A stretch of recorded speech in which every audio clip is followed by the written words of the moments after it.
శ్రీ సాయినాథాయ నమః. శ్రీ సాయి సచ్చరిత్రము 15వ అధ్యాయం. నారదీయ కీర్తన పద్ధతి. చోల్కర్ చక్కెరలేని టీ 2 బల్లులు. 6వ అధ్యాయంలో షిరిడీలో జరుగు శ్రీరామనవమి ఉత్సవము ఎట్లు ప్రారంభమయ్యను. ఆ సమయంలో హరిదాసును తెచ్చుట ఎంత కష్టముగా ఉండేది. తుదకు ఆ పనిని దాసగను మహారాజు నిర్వహించినట్లు బాబా శాశ్వతముగా నియమించుట, దానిని ఇప్పటి వరకు దాసగను జయప్రదముగా నడుపుట అనున్నవి చదువులు జ్ఞాపకమందుంచుకునియే ఇందురు. ఈ అధ్యాయంలో దాసగను హరికథలను ఎట్లు చెప్పువారో వర్ణింతును. నారదీయ కీర్తన పద్ధతి.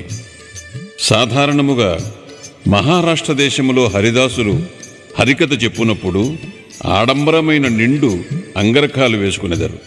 తలపైన పాగా కాని, ఒక విధమైన ఎర్రని మహారాష్ట్ర టోపీ కాని, పొడవైన కోటు, లోపల చొక్కా, పైన ఉత్తరీయము, మామూలుగా ధరించేటి దోవతిని కట్టుకునేదారు.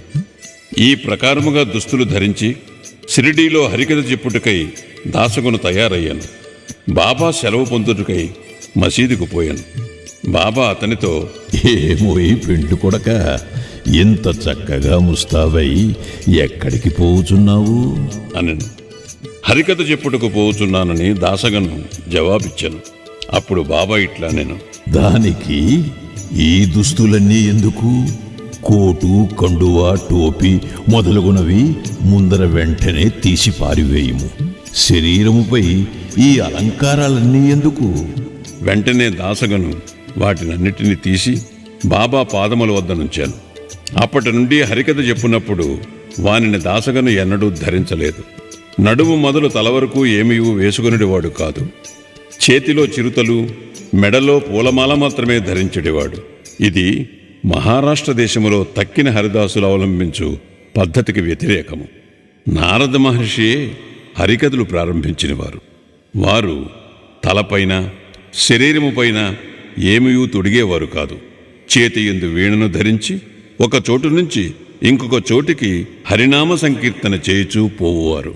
చోల్కర్ చక్కెరలేని తేనీరు. పూనా, అహ్మద్నగర్ జిల్లాలలో బాబాను గూర్చి అందరికీ తెలియను గాని నానాసాహెబ్ చాందోర్కర్ ఉపన్యాసముల వల్లను, దాసగును హరికథల వల్లను బాబా పేరు కొంకణ దేశమంతయూ ప్రాకెను. నిజముగా దాసగును తన చక్కని హరికథల వల్ల బాబాను అనేకులకు పరిచయమునర్చాను. హరికథలు వినుటకు వచ్చిన వారికి అనేక రుజులుండును. కొందరు హరిదాసు గారి పాండిత్యమునకు సంతసించెదరు. కొందరికి వారి నటన, కొందరికి వారి పాటలు, కొందరికి హాస్యము, చమత్కారము, సంతసము కలుగుచేయును. కథాపూర్వమున దాసుగారు సంభాషించు వేదాంత విషయములు వినుటకు కొందరు, అసలు కథను వినుటకు కొందరు వచ్చెదరు. వచ్చిన వారిలో చాలా కొద్దిమందికి మాత్రమే భగవంతుని యందు గాని, యోగుల యందు కాని ప్రేమ విశ్వాసములు కలుగును. కానీ దాసగని యొక్క హరికథలు వినవారల మనస్సులపై కలుగు ప్రభావము అతి సమ్మోహనకరముగా నుండెను. ఇచ్చట ఒక ఉదాహరణమునిచ్చెదను. ఠానాలో ఉన్న కౌపీనేశ్వరాలయములో ఒకనాడు దాసగన్ మహారాజు హరికథ చెప్పుచు సాయి మహిమను పాడుచుండెను. కథను వినుటకు వచ్చిన వారిలో చోల్కర్ ఎనునతడుండెను. అతడు పేదవాడు. ఠానా సివిల్ కోర్టులో గుమస్తాగా పనిచేయుచుండెను. అతడు దాసగను కీర్తన అతి శ్రద్ధగా వినెను. వాని మనస్సు కరిగెను. వెంటనే అక్కడికక్కడే మనస్సునందు బాబాను ధ్యానించి ఇట్లు బ్రొక్కుకొనెను. బాబా, నేను పేదవాడను. నా కుటుంబమునే నేను పోషించుకునలేకున్నాను. మీ అనుగ్రహము చేత సర్కారు వారి పరీక్షలో ఉత్తీర్ణుడనై స్థిరమైన ఉద్యోగము లభించినచో నేను షిరిడీకి వచ్చేదను. నీ పాదములకు సాష్టాంగ నమస్కారము చేసేదను. నీ పేరున కళకండ పంచిపెట్టెదను. బాబా కృపచే చోల్కర్ పరీక్షలో పాస్ అయ్యాను. స్థిరమైన ఉద్యోగము దొరికెను. కనుక మొక్కు చెల్లించవలసిన బాధ్యత ఎంత త్వరగా తీర్చినచో అంత బాగుండుననుకున్నాను. చోల్కర్ బీదవాడు. వాని కుటుంబము చాలా పెద్దది. కనుక షిరిడీ యాత్ర చేయుటకు ఖర్చు పెట్టుకునలేకుండాను. ఎవరైనా పర్వత శిఖరమునైనా దాటవచ్చును గాని బీదవాడు తన ఇంటి గడపనే దాటలేడని కదా లోకోక్తి. చోల్కర్ గెటులైన శ్రీ సాయి మొక్కును త్వరలో చెల్లించవలనని యాతృత కలిగాను. కావున తన సంసారమునకు అగు ఖర్చులను తగ్గించి కొంత పైకమును మిగుల్చవలనని నిశ్చయించుకొనెను. తేనీటిలో వేయు చక్కెరను మాని ఆ మిగిలిన ద్రవ్యమును దాచుటకు ప్రారంభించెను. ఈ విధముగా కొంత ద్రవ్యమును మిగిల్చిన పిమ్మట షిరిడీకి వచ్చి బాబా పాదములపై పడెను. ఒక టెంకాయ బాబాకు సమర్పించాను. తాను మొక్కుకున్న ప్రకారము కలకండ పంచిపెట్టాను. తన మనస్సులోని కోరికలన్నీ ఆనాడు నెరవేరినవనియు తనకు ఎంతయో తృప్తిగా ఉన్నదనియు బాబాతో చెప్పాను. చోల్కర్ బాపు సాహెబ్ జోగు గృహమందు దిగెను. అప్పుడు వీరిరువురూ మసీదులో నుండిరి. ఇంటికి పోటుకై వారు లేచి నిలువగా బాబా జోగును పిలిచి ఇట్లనెను, నీ అతిథికి టీ కప్పులో విరివిగా చక్కెర వేసి ఇమ్ము. ఈ పలుకులలోని భావమును గ్రహించిన వాడి సోల్కర్ మనస్సు కరిగాను. అతడు ఆశ్చర్య నిమగ్నుడయ్యాను. వాని కండు బాష్పములచే నిండెను. తిరిగి బాబా పాదములపై పడెను. జోగు కూడా ఈ మాటలు విని టీ కప్పులో చక్కెర ఎక్కువగా కలుపుటైన దాని భావము ఏమై ఉండునని యోచించాను.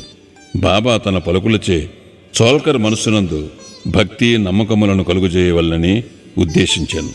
వాని మృక్కు ప్రకారము తనకు రావలసిన కండ చక్కెర ముట్టినదనియు తేయాకు నీళ్లలో చక్కెరను ఉపయోగించకపోవుటయను రహస్య మనోనిశ్చయమును చక్కగా కనుగొన్ననియు చెప్పాను. బాబా ఇట్లు చెప్పనుద్దేశించాను.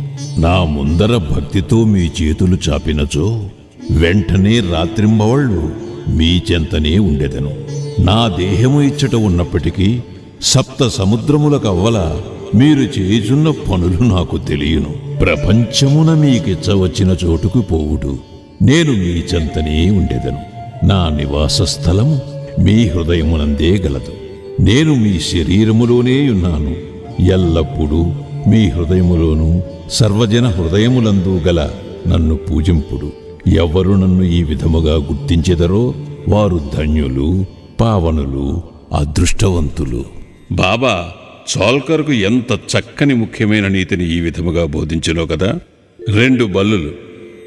ఈ అధ్యాయమును 2 చిన్న బల్లుల కథతో ముగించదము. ఒకనాడు బాబా మసీదులో కూర్చుని ఉండెను. ఒక భక్తుడు బాబా ముందర కూర్చుని ఉండెను. ఒక బల్లి టిక్కు టిక్కుమని పలికాను. కుతూహలమునకై ఆ భక్తుడు బల్లి పలికిన దానికి అర్థమేమని బాబాని అడిగాను. అది శుభశకునమా లేక అశుభమా అని ప్రశ్నించాను. తన చెల్లెలు ఔరంగాబాదు నుండి తనను చూచుటకు వచ్చునని ఆ బల్లి ఆనందించుచున్నదని బాబా పలికెను. అప్పుడు భక్తుడు నిర్ఘాంతపోయి కిమ్మనక కూర్చుండాను. బాబా పలికిన దానిని అతడు గ్రహించలేకుండాను. కొంత తడివైన పిమ్మట ఔరంగాబాదు నుండి ఎవరో గుర్రముపై బాబా దర్శనమునకై షిరిడీకి వచ్చిరి. అతడింకనూ కొంత దూరము పోవలసి ఉండెను. కానీ వాని గుర్రము ఆకలిచే ముందుకు పోలేకుండాను. గుర్రమునకు ఉలవలు కావలసి ఉండెను. తన భుజముపైనున్న సంచిని తీసి ఉలవలు తీసుకుని వచ్చుటకై పోవునప్పుడు దానిలోనున్న ధూళిని వదిలించాను. అందులో నుండి ఒక బల్లి క్రిందపడి అందరూ చూచుచుండగా గోడనెక్కాను. ప్రశ్నించిన భక్తుని గదంతా గమనించమని బాబా చెప్పాను. వెంటనే ఆ బల్లి తన సోదరి వద్దకు సంతోషముతో పోయాను. చాలా కాలము పిమ్మట అక్కచెల్లెండ్రు కలుసుకునేది. ఒకరినొకరు కౌగిలించుకుని ముద్దిడుకునేది. గుండ్రముగా తిరుగుచూ అధిక ప్రేమతో ఆడిరి. షిరిడీ ఎక్కడ, ఔరంగాబాద్ ఎక్కడ? గుర్రపు రౌతు ఔరంగాబాదు నుంచి బల్లిని తీసుకుని షిరిడీకి ఎట్లు వచ్చాను. రాబోయే 2 అక్కచెల్లెండ్రు కలియుదురనియు బాబా ముందుగానే ఎట్లు చెప్పగలిగాను. ఇది అంతయు బహు చిత్రముగానున్నది. ఇది బాబా సర్వజ్ఞుడని నిరూపించుచున్నది. ఉత్తర లేఖనము. ఎవరైతే ఈ అధ్యాయమును భక్తి శ్రద్ధలతో నిత్యము పారాయణము చేసిదరో వారి కష్టములన్నయు శ్రీ సాయినాథుని కృపచే తొలగును. 15వ అధ్యాయము సంపూర్ణము. సద్గురు శ్రీ సాయినాథార్పణమస్తు. శుభం భవతు. 2వ రోజు పారాయణము సమాప్తం.